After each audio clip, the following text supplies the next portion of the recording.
And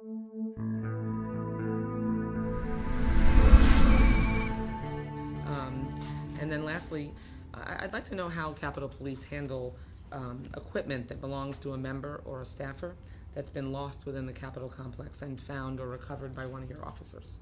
What happens? Sure. Well, it's processed on a what's called a PD 81, which is a property record, and depending on the property, depending on how if you can legitimately determine ownership, then it's generally turned back over to the owner of the property. If it's part of an ongoing case, then there are other things that have to occur for that to happen. So if a member says that they have equipment that's been lost and you find it, it would be returned to the member? In the general sense, yes. Okay.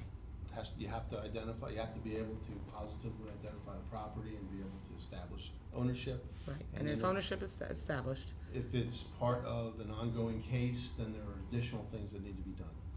but if the member owns the equipment and there is no ongoing case related to that member, then the equipment is supposed to be returned.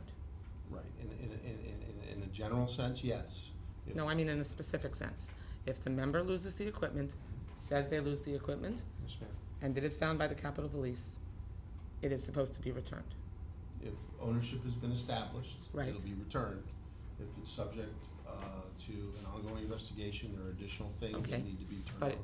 not an ongoing investigation related to the member. If the equipment belongs to the member, it has been lost, they say it's been lost and it's been identified as that member's, then the Capitol Police is supposed to return it, correct?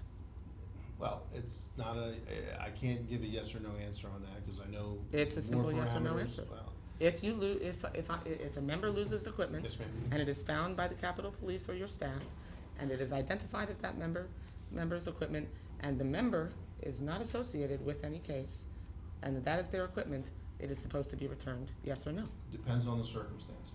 And if the circumstances are. I don't understand how that's possible. Members' equipment is members' equipment. Under my understanding, the Capitol Police is not able to confiscate members' equipment when the member is not under investigation. It is their equipment, and it's supposed to be returned.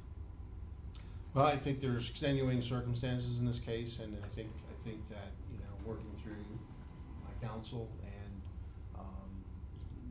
the necessary personnel, if that in fact is the case, and with the permission of, through the investigation, then we'll return the equipment. But until that's accomplished, I can't return the equipment. I think you're violating the rules when you conduct your business that way, and should expect that there would be consequences. I yield back. Gentlemen, thank you for your testimony today. Chief,